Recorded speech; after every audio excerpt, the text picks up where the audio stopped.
রোজ রোজ সকাল থেকে রাত পর্যন্ত একই রকম কাজ করতে কিন্তু আমরা বিরক্ত হয়ে যাই বন্ধুরা।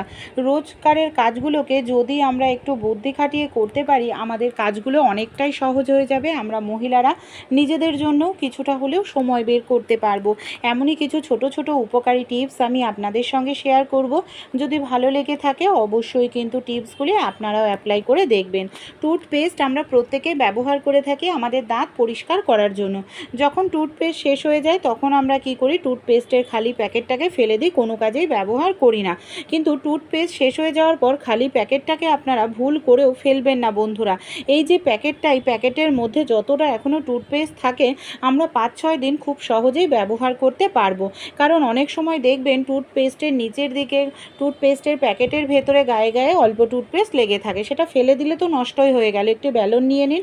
আমরা যেরকমভাবে রুটি বেলি বন্ধুরা, ঠিক সেরকমভাবেই আমাদের এখানে বেলুন দিয়ে বেলে নিতে হবে। নিচের দিকে যদি সামান্য পরিমাণে একটু টুথপেস্ট লেগে থাকে, সেই টুথপেস্টটা কিন্তু খুব সহজেই বন্ধুরা বের হয়ে যাবে। এই দেখুন আমি গুটিয়ে নিলাম। এবার আমরা বেশ কিছুদিন কিন্তু এই টুথপেস্টটা আবার ব্যবহার করতে পারবো। আমাদের বাড়িতে যে আমরা এই ধরনের কাঁচি ছুরি কম বেশি প্রত্যেকেই ব্যবহার করে থাকি।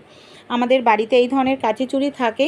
অনেক সময় যে সমস্যাটা দেখা দেয় বন্ধুরা, এই যে দেখবেন আমাদের বাড়িতে যে কাঁচি ছুরি এই জিনিসগুলোতে কি হয়, ধার চলে যায়। আর ধার চলে গেলে আবার আমরা বাজার থেকে সেগুলোকে ধার করিয়ে আনি। আর ধার করিয়ে আনতে গেলে আমাদের কিন্তু অনেকটাই টাকা পয়সা চলে যায়। আমাদের বাড়িতে যে স্কচব্রাইট থাকে, অবশ্যই কিন্তু এখানে নতুন স্কচব্রাইট ব্যবহার করতে হবে। স্কচব্রাইট দিয়ে এইভাবে যদি আপনারা নতুন স্কচব্রাইটের ওপর ছুরিটাকে ঘষতে থাকেন, স্কচব্রাইটের যে ধারটা আছে দেখবেন সহজেই কিন্তু সেই ধারটা আপনাদের ছুরি কাঁচির ধার করিয়ে নিতে পারবেন। আপনাদের বাজার থেকে এক্সট্রা টাকা পয়সা খরচা করে ধার করানোর কোনো রকম প্রয়োজনই কিন্তু পড়বে না। ভালো লাগলে আইডিয়াটি ট্রাই করবেন। আমরা কম বেশি প্রত্যেকেই খেয়ে থাকি। অনেক সময় দেখবেন আমরা যে আমটা খাই না, সে আম হয়তো কার্বাইড দিয়ে পাকানো থাকে। সমস্যাটা কি হয়, এই যে কার্বাইডের পাকানো আম যদি আমরা অনেক সময় খাই, আমাদের কি হয় যে পেট ব্যথা করে বা গ্যাস হয়ে যায়। এরকম যদি সমস্যার মধ্যে আপনারাও পড়ে থাকেন, যে বাজার থেকে আম কিনে নিয়ে এসেছেন সেটা কার্বাইড দিয়ে পাকানো, তখন সেই কার্বাইডের পাকানো আমটাকে কিভাবে আপনারা কিছুটা হলেও কার্বাইড মুক্ত করতে পারবেন, এই যে আমের বোটাটা রয়েছে, আমের বোটার থেকে কিছুটা অংশ আপনারা এইভাবে কেটে নিন। তারপর কি করবেন, এই যে আপনাদের এই আমটা রয়েছে, এই আমটাকে একটি পাত্রের মধ্যে জল নিয়ে নিন। জলের মধ্যে 5 থেকে 6 মিনিটের জন্য আমটাকে আপনারা ভিজিয়ে রাখুন। এইভাবে যদি আমটাকে আপনারা ভিজিয়ে রাখতে পারেন, আমের মধ্যে থাকা যে কার্বাইড আছে সেটা বের হয়ে যাবে। এমনকি অনেক সময় আমের মধ্যে মানে কষ থেকে যায়, যার কারণে কি হয়, আম খাওয়ার পর গলা চুলকাতে থাকে, কাশি হতে থাকে, সেই সমস্যাও কিন্তু হবে না। কিভাবে আপনারা আদা রাখলে অনেক দিন পর্যন্ত আপনাদের আদাটা ভালো থাকবে, আপনাদের আদাটা নষ্ট হবে না, চলুন তাহলে আমরা দেখে নিই। দুটি সহজ পদ্ধতি আমি আপনাদের সঙ্গে শেয়ার করব। দুটি পদ্ধতি কিন্তু বন্ধুরা ভীষণ উপকারী। এর জন্য সবার প্রথমে আমাদের কি করতে হবে, চলুন তাহলে আমরা দেখে নিই। এখানে আমি দেখুন একটি পাত্র আমি নিয়ে নিয়েছি। এই ধরনের পাত্র কম বেশি আমাদের প্রত্যেকের বাড়িতেই কিন্তু থাকে বন্ধুরা। এই ধরনের পাত্র আপনারাও কিন্তু নিয়ে নেবেন। এই ধরনের পাত্র নিয়ে কি করব, তার মধ্যে আমি নুন দিয়ে দিলাম।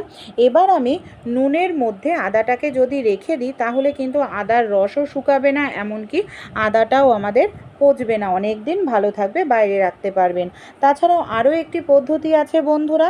একটি কাচের জার নিয়ে নিন। এখানে কিন্তু কাচের শিশি বা কাচের জারই কিন্তু ব্যবহার করতে হবে, প্লাস্টিকের কিন্তু নয়। এর মধ্যে নর্মাল রুম টেম্পারেচারে রাখা আমি জল দিয়ে দিয়েছি। এবার আমি কি করছি দেখুন, জল দেওয়ার পর এটাকে ফ্রিজের মধ্যে রেখে দেবো। 5-6 মাস রাখলেও রস শুকাবে না, আদা আমাদের পচবে না। ভালো লাগলে আইডিয়াটি অবশ্যই কিন্তু আপনারাও ট্রাই করে দেখবেন। অনেক সময় দেখবেন মাছ বা মাংস ধোয়ার পর আমাদের হাত থেকে আষ্টে গন্ধ বের হতে থাকে। বারবার যদি আমরা সাবান দিয়ে হাত ধুই, হাতটাও কিন্তু আমাদের রুক্ষ শুষ্ক হয়ে যায় বন্ধুরা। বন্ধুরা। তাই মাছ মাংস ধোয়ার পর কখনোই বারবার আপনাদের সাবান দিয়ে হাত ধোয়ার কিন্তু প্রয়োজন পড়বে না। এর জন্য ছোট্ট একটি কাজ আপনারা করতে পারেন। কি করতে হবে চলুন দেখে নিই। আমাদের বাড়িতে কম বেশি প্রত্যেকেই কিন্তু সরিষার তেল খেয়ে থাকি। সরিষার তেল হাতের মধ্যে লাগিয়ে ভালো করে একটু হাতটাকে ডলে নিন, তারপর নর্মাল জল দিয়ে ধুয়ে নিন। মাছ মাংসের মধ্যে থাকা যে আষ্টে দুর্গন্ধ সেটাও কিন্তু চলে যাবে, আপনাদের দেখবেন হাতটাও নরম কোমল থাকবে। চাল আমরা কম বেশি তো প্রত্যেকেই খেয়ে থাকি। অনেক সময় বাজার থেকে দেখা যায় আমরা দামি চাল কিনে নিয়ে আসি, কিন্তু সমস্যাটা কি হয় জানেন বন্ধুরা, এই যে আমরা চালটা নিয়ে আসি না, এই চালে নানা রকম জিনিস দিয়ে পালিশ করা থাকে।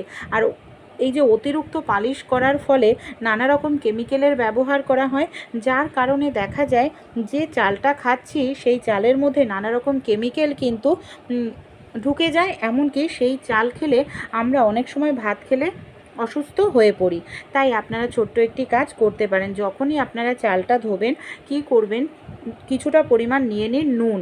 যে নুন আমরা রান্নায় খেয়ে থাকি বন্ধুরা, এখানে আমি দেখুন সেই নুনেরই ব্যবহার করছি। নুন দিয়ে খুব ভালো করে আমরা এইভাবে একটু ডলে নেব।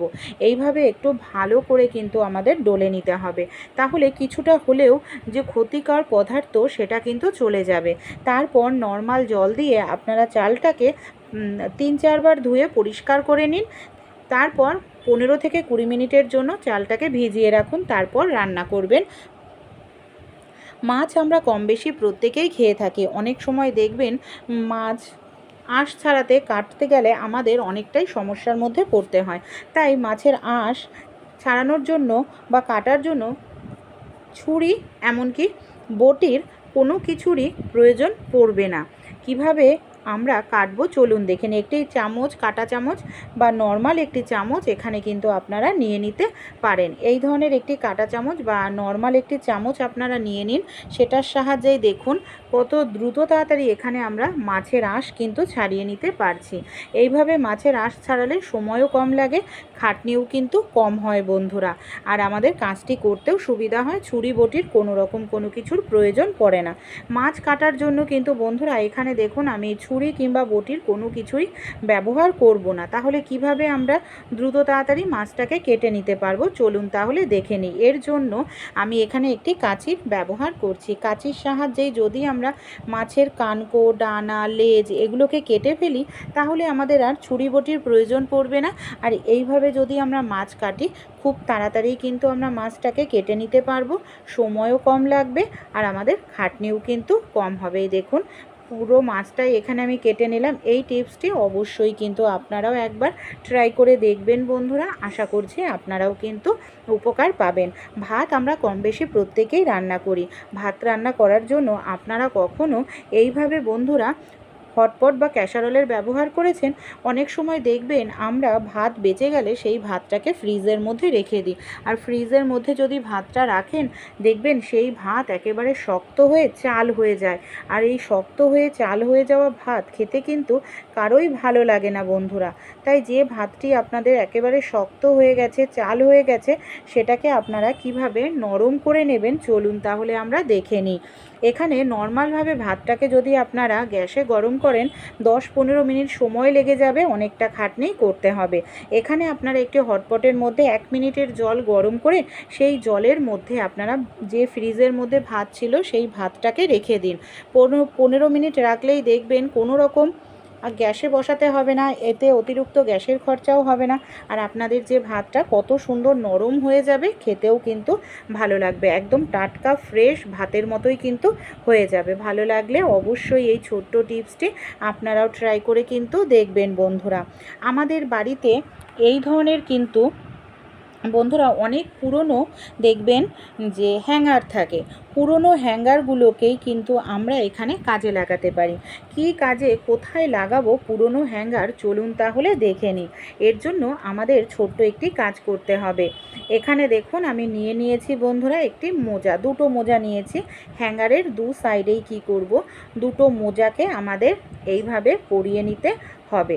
এখানে আমি হ্যাঙ্গারের দু সাইডে দুটো মোজা এখানে পরিয়ে নিলাম।